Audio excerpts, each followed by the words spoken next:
Sindaco Carmina, oggi un rimpasto, come mai? È una risposta a un'eventuale mozione di sfiducia? Cosa vuol dire politicamente?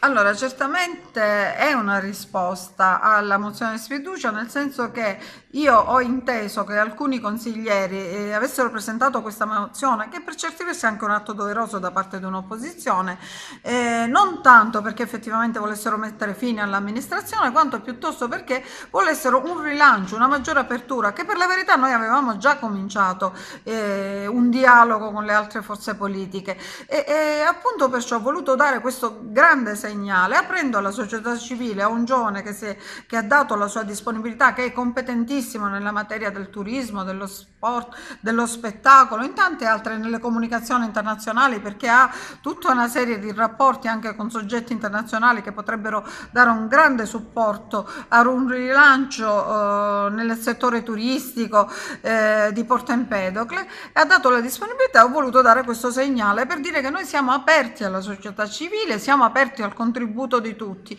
e quindi anche una forma di appello questa nomina a quei consiglieri che appunto non vogliono porre fine a questa amministrazione, fra l'altro nel momento in cui veramente noi abbiamo in atto un grande risanamento del nostro comune, abbiamo ottenuto la disponibilità finanziaria atta a garantire la serenità, ci avviamo all'apertura di tante opere pubbliche, ci avviamo a inaugurare il Lido, quindi con potenziale, ci avviamo a ricevere un sacco di navi da crociere, quindi c'è bisogno di una persona che effettivamente gestisca questa situazione. Abbiamo voluto dimostrare questa nostra apertura, Ce lo anzi faccio presenta? appello. Come? Ce lo presenta Sì, magari? sì, ecco qua, Salvatore Salve, Di salve. Betta, un ragazzo molto valido, ma avrà modo lui di Sì. dire qualcosa. Salve, intanto ringrazio la nostra sindaca Ida Carmina con tutta l'amministrazione e anticipatamente anche ai nostri concittadini che ho sentito l'esigenza di ritornare al mio paese dopo qualche anno di esperienza all'estero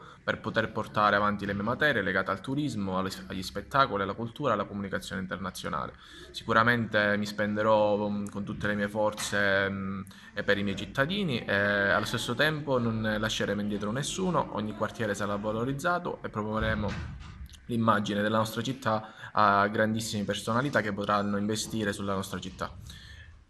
Che dire, io penso che sia un bel segno anche di apertura, di speranza, una figura così giovane ed è molto competente, ha all'attivo l'organizzazione di oltre 300 spettacoli, è stato eventi più che spettacoli, anche legati al mondo della moda, proprio del turismo, insomma una persona che può dare veramente un contributo notevole.